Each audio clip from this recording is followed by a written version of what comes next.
Halo guys, kembali lagi bersama gua Nandi. Pada video kali ini gua akan membahas salah satu film unik berjudul Dread. Tidak pernah lupa, gua selalu mendoakan agar kalian dan keluarga bahagia selalu ya. Di awal film kita diperlihatkan sebuah universitas yang berada di suatu kota. Setelah itu, terlihat seorang mahasiswa bernama Stephen yang sedang nyantai di belakang kampus. Di dalam lorong yang sama, ia diajak ngobrol oleh mahasiswa lain bernama Quaid. Ternyata Quaid adalah mahasiswa satu angkatan dengan Stephen, tapi bedanya Quaid mengambil jurusan filsafat. Sedangkan Stephen menempuh pendidikannya dengan mengambil jurusan sinematografi. Mereka pun saling ngobrol satu sama lain sampai-sampai obrolan mereka berlanjut di sebuah kafe. Quaid yang menjalani pendidikan di dunia filsafat tentunya sangat berkaitan dengan ilmu yang mempelajari cara berpikir. Maka dari itu, ia bertanya kepada Stephen, apakah ada satu hal yang paling kamu takuti sampai sekarang di pikiranmu?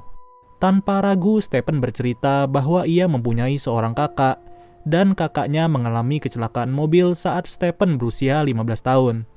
Dari kejadian itu, ia sangat trauma untuk berkendara menggunakan mobil. Pada malam hari, Quaid sudah berada di dalam rumahnya dan bersiap diri untuk beristirahat. Tapi sebelum itu, Quaid tidak pernah lupa untuk mengkonsumsi obat penenang sebelum ia tidur. Tentunya ada alasan tersendiri kenapa ia wajib minum obat sebanyak itu. Saat ia masih kecil, ada orang misterius yang menghampiri rumahnya dan meminjam sebuah telepon kepada ayahnya. Tapi karena tidak kenal, ayahnya berkata tidak ada handphone di sini dan mengusir orang itu secara perlahan. Sialnya, pria itu malah langsung menendang ayahnya Quaid dan membunuhnya dengan kapak di rumahnya sendiri. Nasib yang sama juga menimpa ibunya Quaid dan harus tewas secara tragis di tangan orang misterius. Pria yang tidak diketahui siapa namanya ini benar-benar brutal dan tidak ada belas kasih sama sekali. Hanya saja, momen mengerikan itu membuat pikiran Quaid suka berhalusinasi dan terngiang-ngiang sampai ia bujang.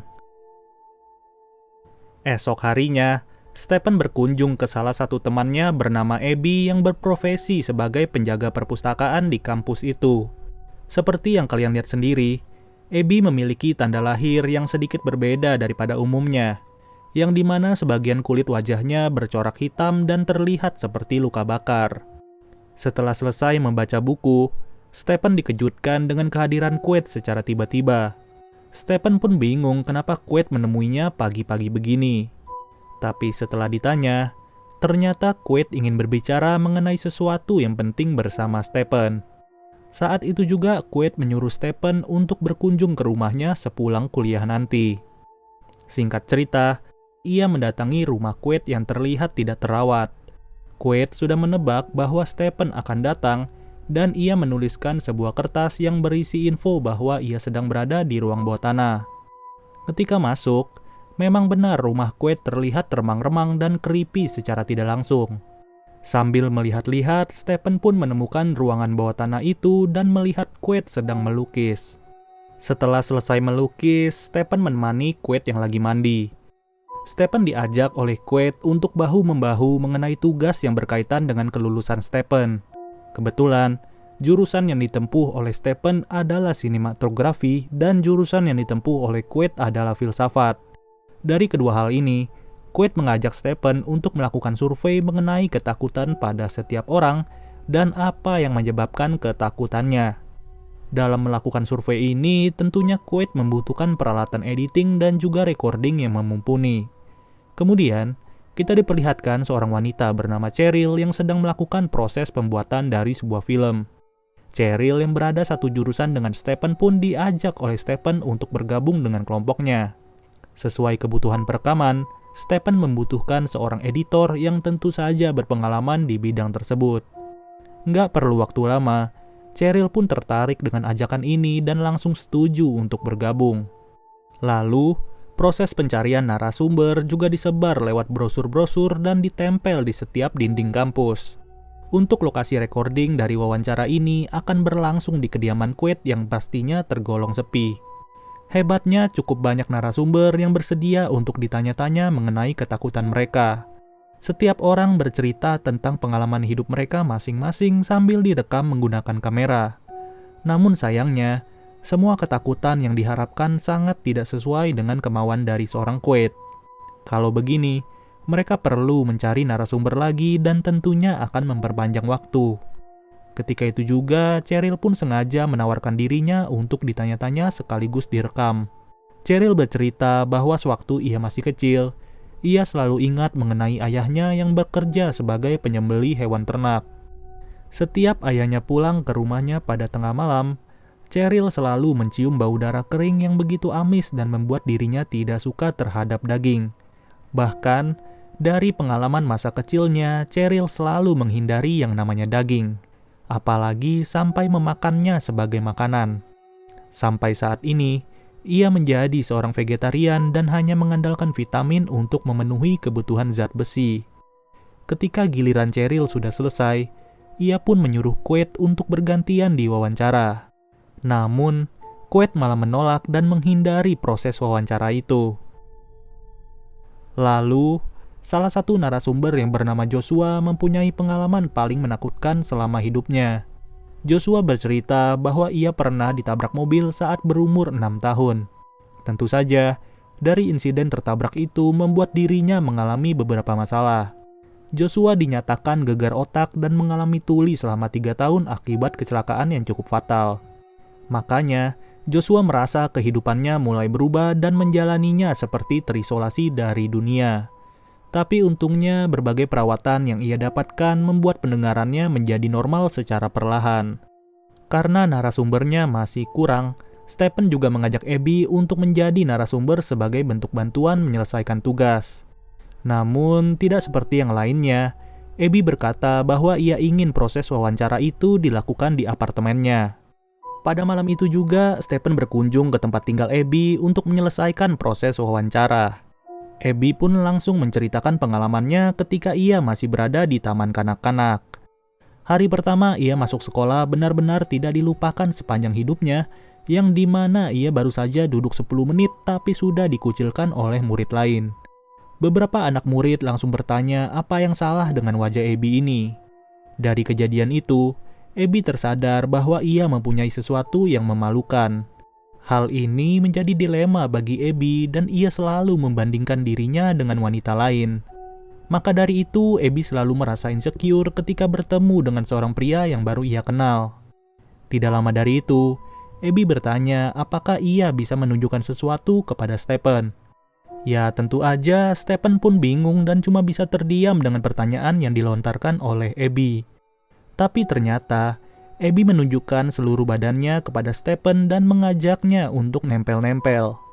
Namun, Stephen menolaknya dan berkata bahwa ia tidak cinta dengan Abby. Dengan kata lain, Stephen sudah berpacaran dengan perempuan lain yang jelas-jelas perempuan itu adalah seorang Cheryl. Mau gimana lagi, Abby langsung sakit hati dan ia tidak menyangka perasaannya akan ditolak secara mentah-mentah. Ketika esok hari, Quaid datang ke apartemen Abby dan berkata bahwa Stephen menyuruhnya untuk mengambil kamera. Ya, seperti yang kita tahu dari kejadian semalam membuat Abby dan Stephen sama-sama menahan gengsinya. Namun, Quaid merasa ada sesuatu yang tidak beres pada diri Abby. Bisa dibilang insting dari seorang Quaid sangat sadar bahwa Abby merasa minder dengan laki-laki yang baru ia kenal. Tanpa bertele-tele, Quaid langsung merayu Abby dan memuji segala kekurangannya menjadi kelebihan. Tentu saja perasaan putus cinta membuat Abby menjadi bodoh dan ia malah menerima ajakan Quaid untuk nempel-nempel.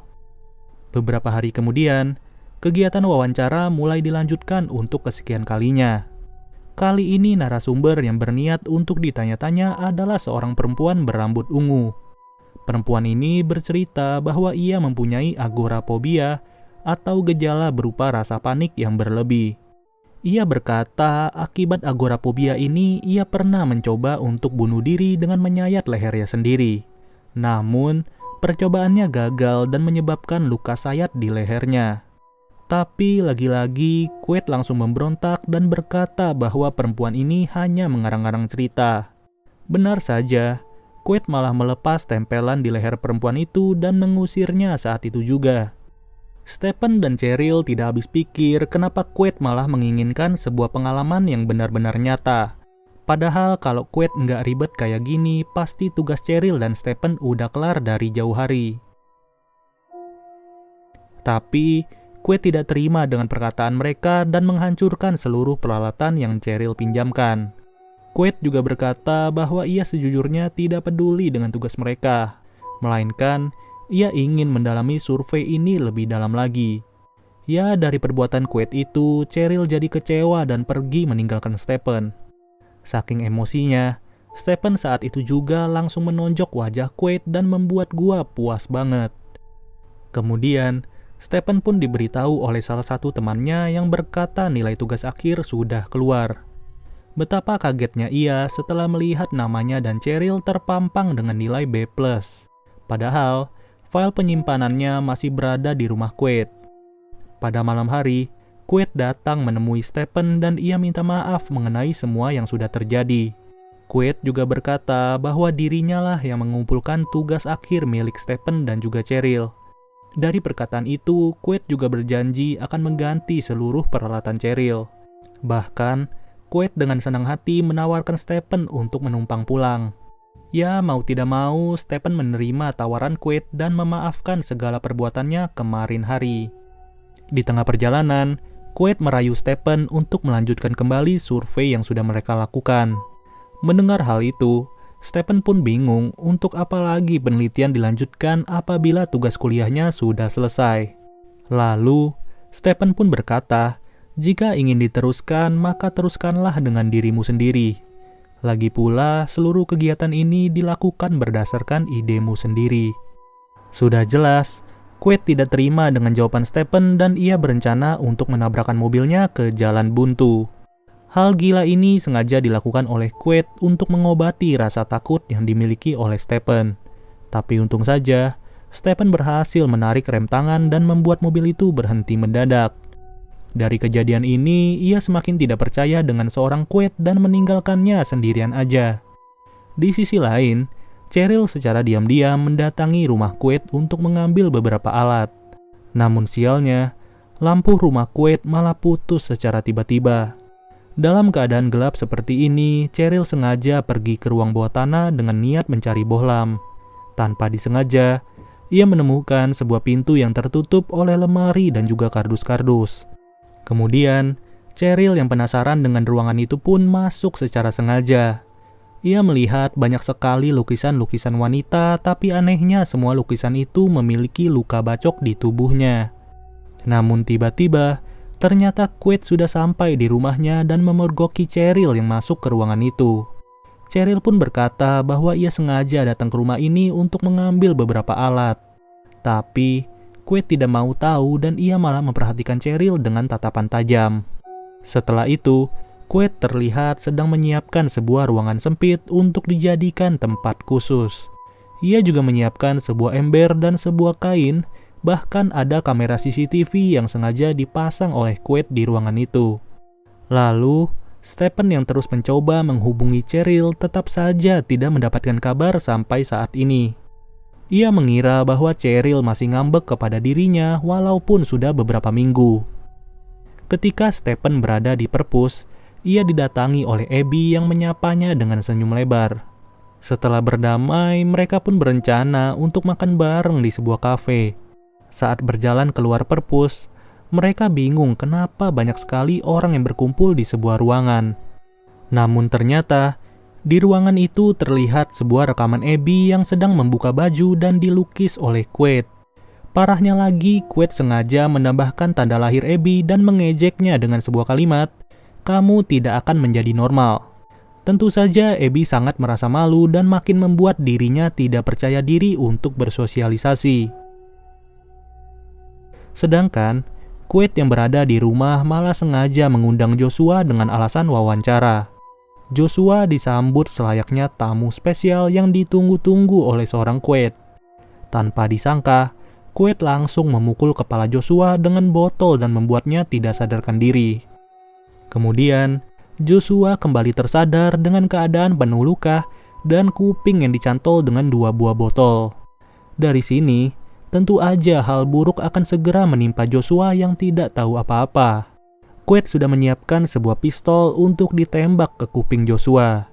Joshua yang baru saja pulih dari ketidakmampuannya untuk mendengar, langsung mohon-mohon kepada Quaid. Namun tetap saja, Quaid udah terlalu sakit dan menembak kedua kuping Joshua dengan pistol. Alhasil Joshua yang malang itu harus mengalami ketakutannya lagi dan menderita sepanjang hidupnya. Parahnya lagi, Joshua yang udah gak bisa mendengar apa-apa malah ditinggal begitu aja di rumah kosong. Di saat yang bersamaan, Abby sedang berkaca di apartemennya sambil bersedih. Lalu, ia sengaja menyiapkan beberapa botol alkohol dan juga sikat kawat di kamar mandinya. Dengan penuh rasa keputusasaan, Abby langsung menelpon Stephen dan bertanya, "Maukah kau menyukaiku jika aku menjadi normal dan cantik seperti Cheryl?" Seketika itu juga, Stephen bingung apa yang dimaksud oleh Abby dan bertanya posisinya ada di mana. Sampai pada akhirnya kita tiba di beberapa scene yang benar-benar membuat hati gua miris. Abby dengan penuh tanda lahir di sebagian tubuhnya malah mencoba untuk menghilangkannya menggunakan sikat kawat. Dari sini kita tahu bahwa rasa tidak bisa menerima dan diterima membuat Abby kehilangan akal sehatnya. Ya udah jelas bukannya kulit mulus yang ia dapat, kulitnya Abby langsung jadi lecet dan berdarah-darah. Bahkan satu bathtub itu cuma terisi oleh warna merah dari darahnya saja. Dengan kulit yang penuh darah, Abby berjalan keluar apartemen untuk menemui pria yang ia cintai. Untungnya Stephen datang tepat waktu untuk menyelamatkan Abby yang kehabisan darah. Joshua yang tidak bisa mendengar lagi secara permanen sudah berada di rumah sakit. Begitu juga dengan Abby yang mengalami rusak kulit di sebagian tubuhnya. Stephen tidak habis pikir bagaimana bisa kedua teman kampusnya menjadi korban kejahatan Quaid. Stephen yang sedang emosi langsung mengambil sebuah kapak yang terdapat di rumah sakit itu. Sedangkan Joshua secara diam-diam berjalan dari tempatnya dan mengintip Stephen yang ingin pergi. Saat itu juga, Stephen mendatangi rumah Quaid untuk membalaskan dendamnya yang ditahan selama ini. Quaid yang melihat Stephen membawa kapak langsung teringat kejadian masa kecilnya. Ia malah kabur menghindari Stephen dan bersembunyi di dalam kamarnya saja. Tapi entah bagaimana, Quaid berhasil mengatasi rasa takutnya dan ia keluar dari kamar itu sambil menjewer Stephen. Ketika itu juga, Quaid memperlihatkan sebuah rekaman kepada Stephen, yang dimana di dalam rekaman itu terlihat seorang Cheryl sedang dikurung. Quaid sengaja menempatkan Cheryl di suatu ruangan yang tentu saja tersembunyi dan tidak diketahui oleh siapapun. Di dalam ruangan itu, Cheryl sengaja dibiarkan lapar dan hanya disiapkan satu piring makanan berisi daging busuk. Seperti yang kita tahu, ketakutan terbesar yang dimiliki oleh Cheryl adalah mencium bau daging maupun memakannya. Apalagi daging yang disediakan sudah busuk seperti ini. Quaid sendiri ingin tahu seberapa kuatkah seorang Cheryl melawan rasa takutnya. Saking takutnya, dari hari demi hari Cheryl mulai memasuki tahap halusinasi dan ketidakseimbangan mental. Bahkan, ia juga tidak diperbolehkan untuk mandi sedikit pun. Untuk buang air besar dan air kecil, Cheryl hanya menggunakan sebuah ember yang disediakan. Sejauh ini, sudah 1 minggu Cheryl tidak makan dan hanya bertahan hidup menggunakan air mineral. Namun karena terlalu lapar, Cheryl mau gak mau memakan daging yang sudah dipenuhi belatung. Benar-benar tidak mempunyai rasa kemanusiaan dan sadisnya sampai ke tulang. Tidak lama kemudian, terdengar ada suara pintu masuk yang terbuka di lantai bawah. Ternyata, itu adalah Joshua yang sengaja datang untuk membalaskan dendamnya. Kebetulan ia melihat kapak yang tadinya digunakan oleh Stephen untuk balas dendam. Sedangkan, Stephen diam-diam berjalan turun dan mengambil sebuah pisau di ruangan dapur. Quaid yang sedang berjaga-jaga sambil membawa pistol pun tidak sadar ada Stephen di belakangnya. Stephen berniat untuk menusuk Quaid yang berada di depannya secara diam-diam. Tapi tiba-tiba, ada Joshua yang salah sasaran dan kapaknya menancap di dada Stephen. Sialnya lagi, Quaid yang tiba-tiba berhalusinasi langsung menembak kepala Joshua yang sedang memegang kapak. Kalau udah kayak begini, yang diuntungkan dari semua kejadian adalah seorang Quaid yang berhasil melawan rasa takutnya. Ya, pada saat itu juga Stephen yang udah tewas langsung dibawa oleh Quaid ke ruangan bawah tanah. Namun ternyata, Di ruangan itu terdapat seorang Cheryl dan ia sengaja menempatkan jasad Stephen bersama dirinya. Dengan kata lain, kondisi kelaparan yang dialami Cheryl membuat Quaid tahu persis bahwa nantinya daging ini akan dimakan oleh pacarnya sendiri. Oke deh guys, segini aja pembahasan dari film Dredd. Sampai bertemu lagi di video berikutnya. Gua Nandi cabut dulu. Dadah.